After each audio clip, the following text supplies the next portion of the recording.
Okay, hello everyone, and welcome back to Return to Dark Souls 2. God, I keep forgetting the name of this series. I always want to say like something else. In this episode, we are gonna be wrapping up the Dragon Shrine. In the last episode, at the end, we had a chat with Aldia. He said quite a few interesting things, but it is time to explore further. The Dragon Shrine, this area is challenging. There isn't actually a boss technically at the end of this place, of course, but oh yeah, they put more of these. Well, this one doesn't attack, does he? Seem to remember this. Yeah, they don't attack unless you. I don't even remember. But again, this area is full of these enemies, essentially buffed versions of the enemies from Hade's Tower of Flame. Again, essentially the same thing. You have the sword guy. Only thing is, when he slams the sword down, he shoots magic.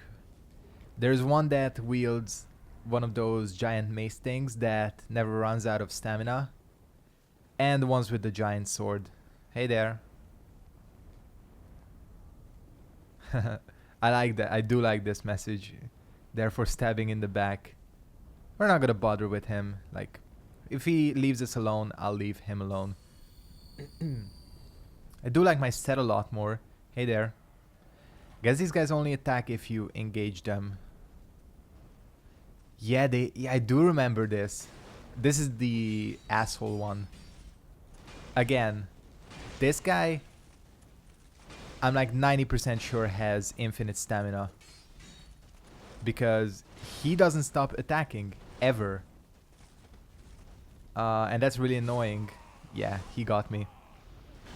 Again, he can just do an attack and do another one without any recovery in between. He's probably the most annoying enemy of this area, and I don't even know why I fought him there, because I usually tend to run past him because I just don't want to deal with him. Now we're fucking hollowed again. Actually, you know what? I have 30 human effigies, so we're set pretty much for the rest of this game, I think. Unless, I don't know, I like die a shit ton of times in the DLC. But you know, human effigies, you always come by enough. Oh. Huh, did it hit the dragon? I saw like another health bar there. I'm pretty sure it wasn't this guy. Maybe I just saw that wrong. But again, as you can see, these guys are not that tough. But they deal a lot of damage and things like that. So yeah, apparently the dragon acolytes of the Dragon Shrine are awaiting our arrival. They're waiting for the chosen undead. See, he just did that 4-hit combo and he just keeps going. I'm gonna kill him now, because at this point I might as well. They balanced it out by not giving him a lot of HP, but you know, if you want his weapon, that's probably really annoying because you gotta farm for it. And I think this is the only one that uses the mace in this area. Another. Oh yeah, they removed. There used to be another guy with the sword up here, or giant, or whatever you want to call these guys. But he almost always destroyed this chest. And I think they were like, yeah, that's not really that fair. And here in this little tower, there used to be a spellcaster. Hey there. Again, I guess if you aggro this guy, things can get pretty bad. Maybe they aggro if you attack the ancient dragon to make the run more difficult.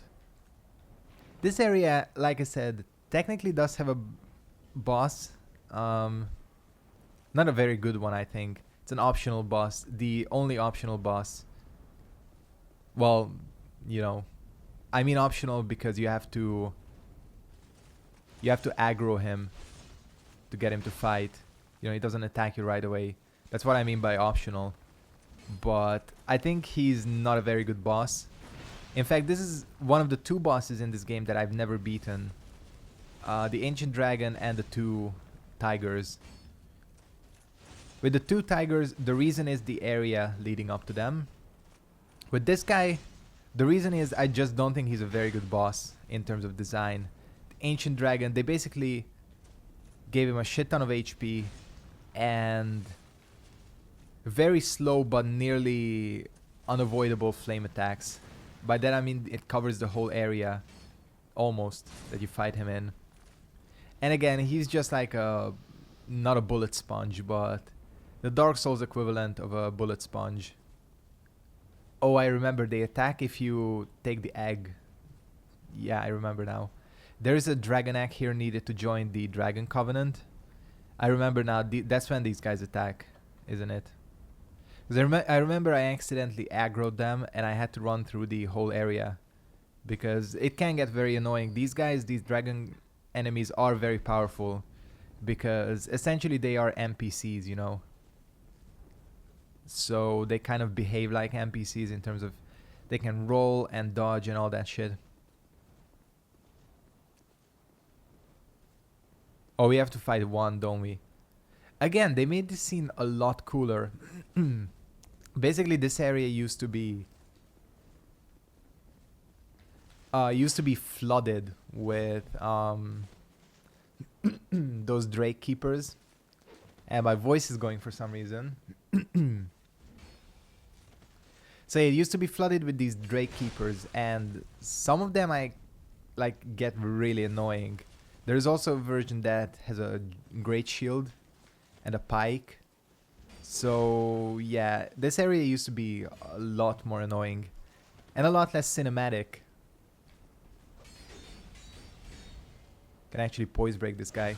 This dragon armor, this is how the dragon armor looks in this game. You know, if you use the headstone and the torso stone. It's pretty cool looking. Probably the best looking one in the series, at least my personal favorite. But again, it does look much more like actual armor than you turning into a dragon. And it does give you poise as well, which is what I was trying to say.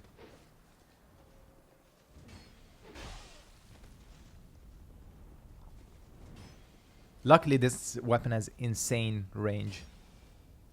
So, I know what he's trying to do. He's trying to backstab me, but he's dead.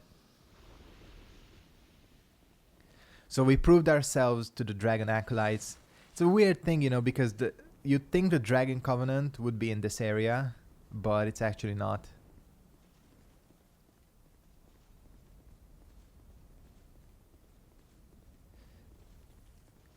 It's kind of creepy how they're watching me.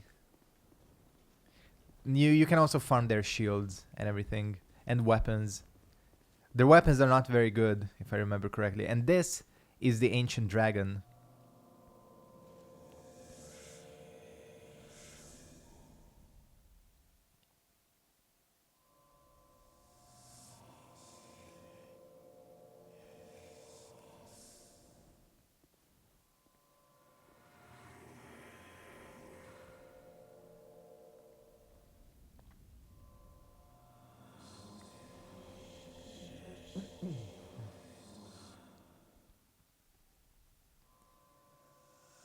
Haven't listened to this dialogue in ages.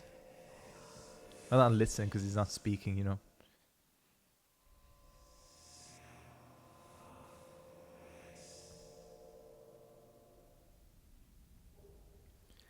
And we get the Escher Mist Heart. So yeah, this guy's very impressive looking. He's a huge dragon. Again, you can attack him, but again, it's probably the most annoying boss fight in the entire game, and I just don't think it has very good design. So yeah, you get the Escher Mist Heart, which will now allow us to technically travel into the past. They never really explain this mechanic. You kind of just like get it and you can visit all sorts of areas in the past, but I don't know. It's never really clear whether you're actually traveling into the past or whether you're just like inhabiting a body, the body of someone who was there. I didn't use the homeward bone because there's a couple of more things down here that we can pick up. Mainly this chest, who might be a mimic. No, it's not. Okay. This is where the, what you call it, used to be, the washing pole. Anyways, we're gonna be out of here soon. Again. Oh, this is the guy with the pike and the shield. Still, none of them beat the giant mace one. Or hammer, or whatever you call that weapon. This one can stun you with his shield. And you might recognize You might recognize this shield from Dark Souls 3 if you've only played that game. This is the Great Shield of Glory. The one that has like really good defense, but slows your stamina recovery. Yeah, same shield in this game, except I don't think it has that mechanic. Haven't really used the Great Shields ever in this game. And again, if you go up there, you can get the Dragon Egg, which don't really need. So yeah, oops. In the wrong menu again. Now that we have the Aged Feather, you can just warp back. Again, I didn't really say what it does in the previous episode, but it's the item that allows you to warp back to bonfires. They just give it to you in this game. You don't have to like go to a optional area. Next up, we are gonna be traveling to the, where is it? Can never find areas here. Doors of Ferrous Brightstone. God, where the hell is it? Looking for the Black Gulch. Grave of Saints. There it is. Okay, we're gonna be heading here because this is where I start going into the DLCs. And in this version of the game, you need to acquire the DLC keys. They don't just give it to you. And that is exactly what we're going to be doing. I'm going to be starting with the Sunken King. I'll do the DLCs in order. And there's a couple of things we need to do here anyways. I get the first giant soul. I should have warped to the other one. I forgot. Oh well, whatever. Oh shit, that nearly... Oh, he did grab me. Okay. Okay, this is all going to shit. We'll try surviving. I guess not. Even though that attack wasn't anywhere near me. I warped to the wrong bonfire. I was thinking of Lucatiel's little platform. But yeah, whatever. It's just a death. So... yeah, we need to acquire the giant souls, which there are a couple of, and as well as the DLC keys. So what I think I'll do is I'll do the DLCs before killing Vendrick, because if you don't know, if you've only played Dark Souls 3 or you haven't played this game much, the gimmick is that if you try killing Vendrick, well, it's pretty much impossible. I wouldn't say like 100% impossible, but it's very, very time consuming. Like not even worth it, because he has a shit ton of defense. And the way it decreases defense is by picking up giant souls. And I think once you have... I think you can get 4 in a new game cycle. No, I mean 5. You can get 5, and once you have 4, that generally tends to be enough. The dragon that we saw a while ago, the ancient dragon, also has a giant soul. The interesting thing about that dragon is that for a long time, oh yeah, this is the thing, you can't cheese these guys because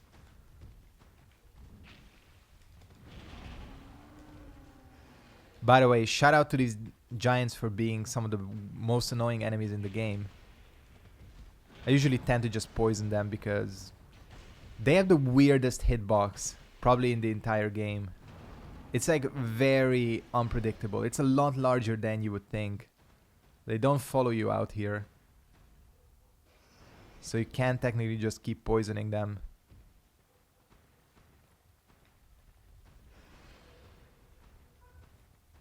I'll shoot a couple more arrows at him.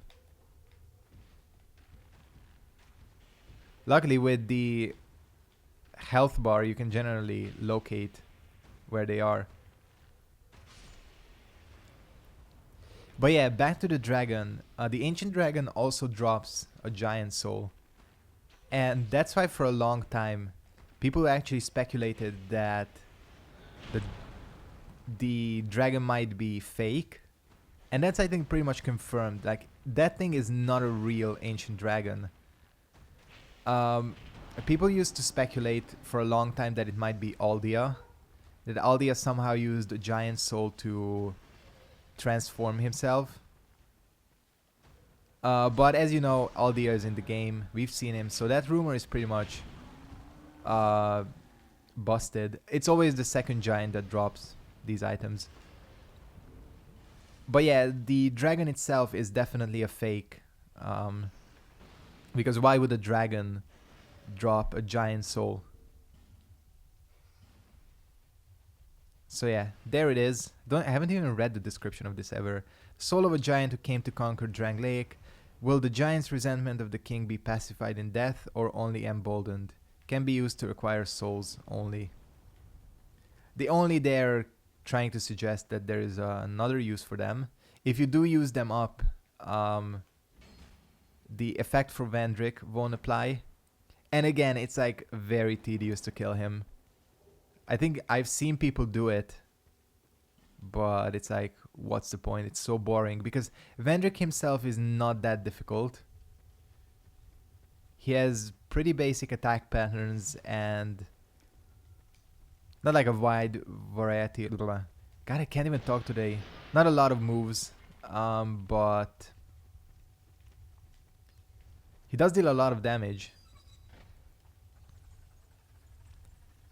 He does have a unique attack. I know when people talk about the unique attacks in Dark Souls 2, they always mention Vendrick because he has a couple.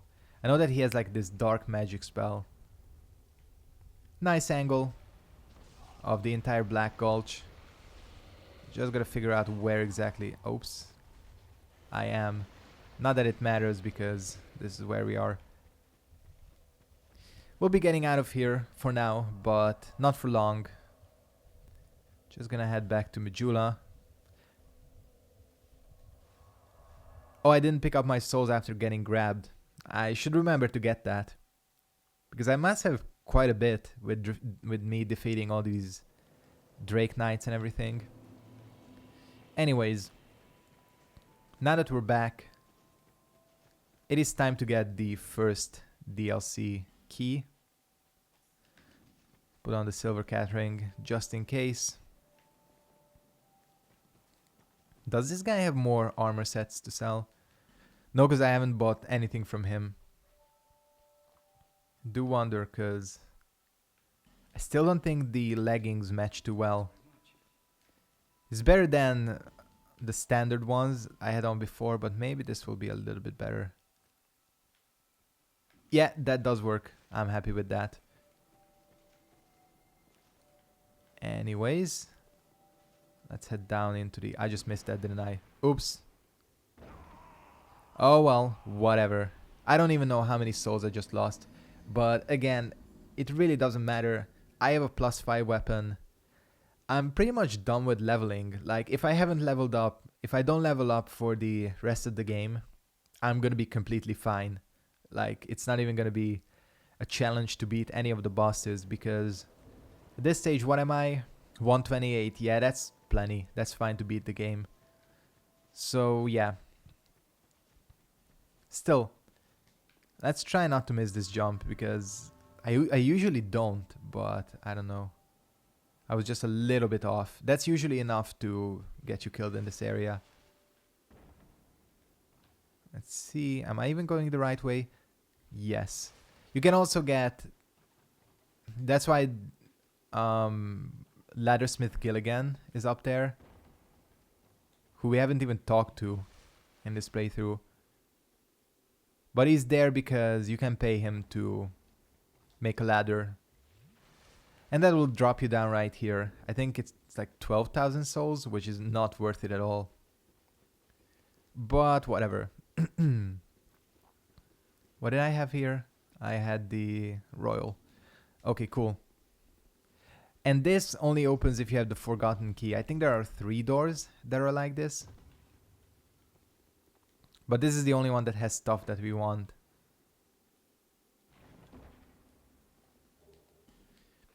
Spell. There it is, the Dragon Talon. We'll read the description. I actually don't know if it has any lore on it. Witch tree stuff, and this is a miracle, I think.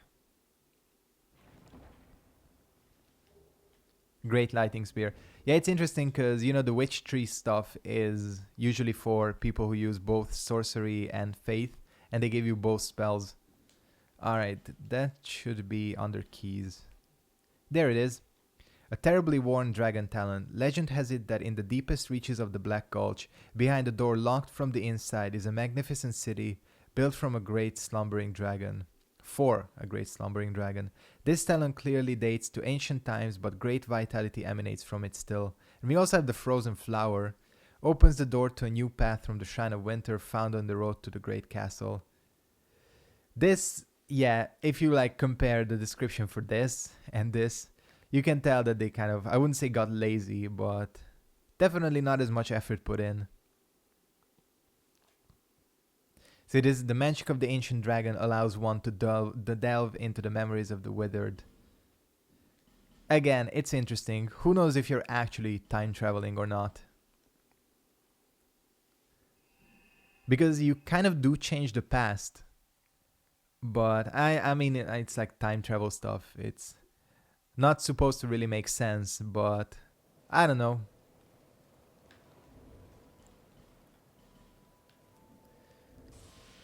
Okay, I think I got everything right.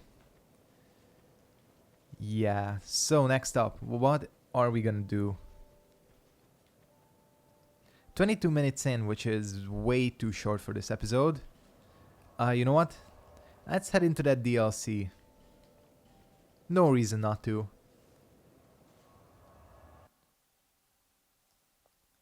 This is my favorite DLC, honestly.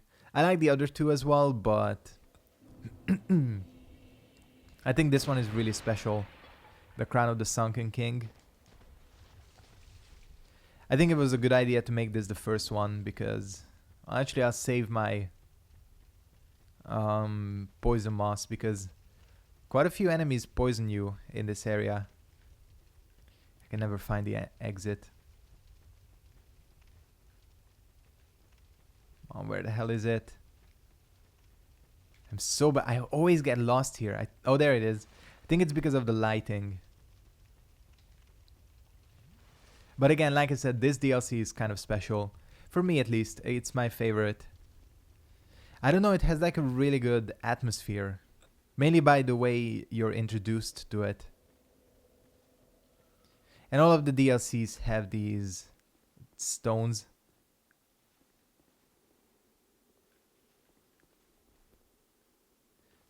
I think most of them say the same thing. The city of the Sunken King sleeps as does the dragon within.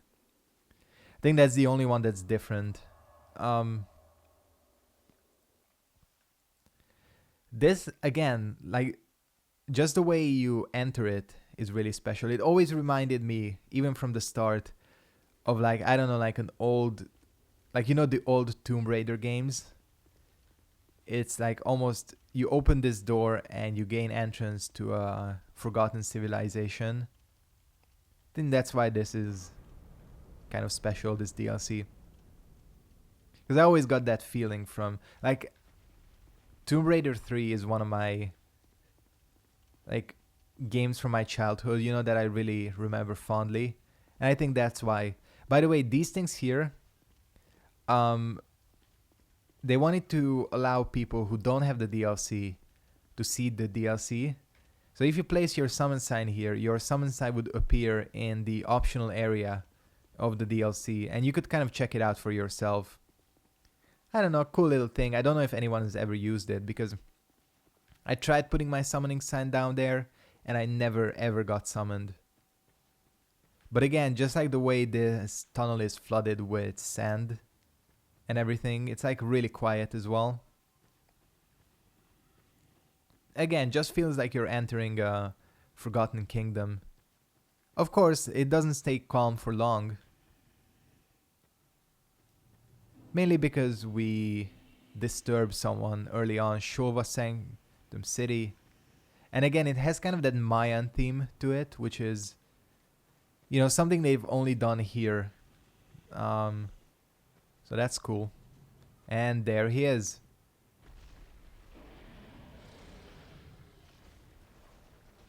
Obviously, a bit of foreshadowing. This is very similar to how you see Sif, not Sif. What's his name? Calamite. I don't know why I said Sif.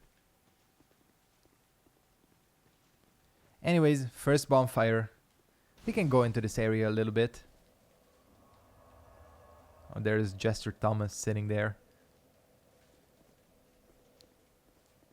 There are some unique items in this area. This old growth bomb. Never really saw the point of these. What it does is, if I can find it, temporarily increases strength. Again, never really saw what the use for this would be. And there is a dex one, an int one, and a faith one as well. Again, maybe I could see maybe a use for the int and faith ones, but the strength ones, like if you want to use a strength weapon, just get the strength for it, like, you know. And there's even a ring that does the same thing, which is, I guess, a little bit better. Like, I don't know why you would waste a ring slot for 5 points of stat, unless you're going for like a level 1 challenge or something.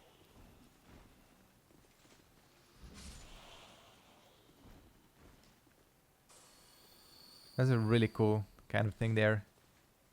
Those glowing orbs. Again, everything poisons here. And everything has a lot of poise. That's the other thing.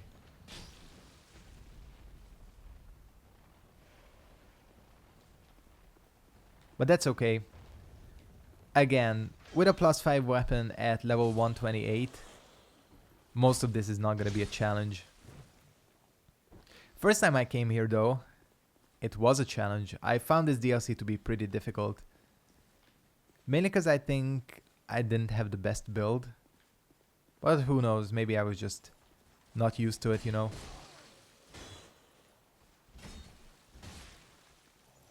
The thing about Souls DLC is that you never know until one comes out. And this applies for Dark Souls 3's DLC as well.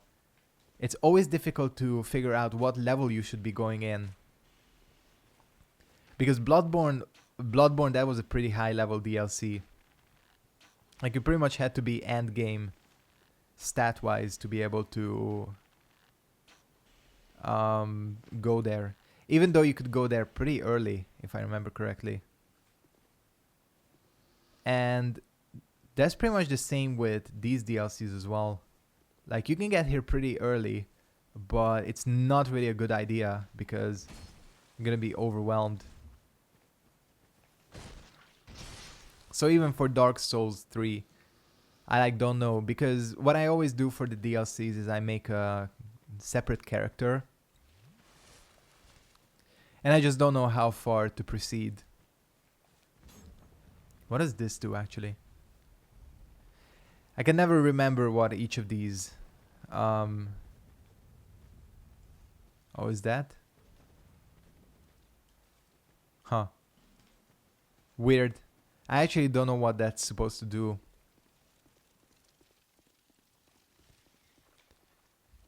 These bugs, I think they corrode your equipment. Oh no, just the eggs. Okay, but that's... We still don't want to fuck with them. Yeah, you can just get out of here. Let's try not to break any of these. Yeah, again, like I said in a previous episode, anything that glows kind of in that orangey copper color, that's gonna corrode your equipment. I'm surprised, honestly, that that's a one-shot. Because these guys are generally easy to backstab. That's the good thing about them. So you hit that. And that's gonna allow us to jump across. Probably not gonna be able to get to the second bonfire here. See, that's what I'm talking about. These guys have a lot of poise.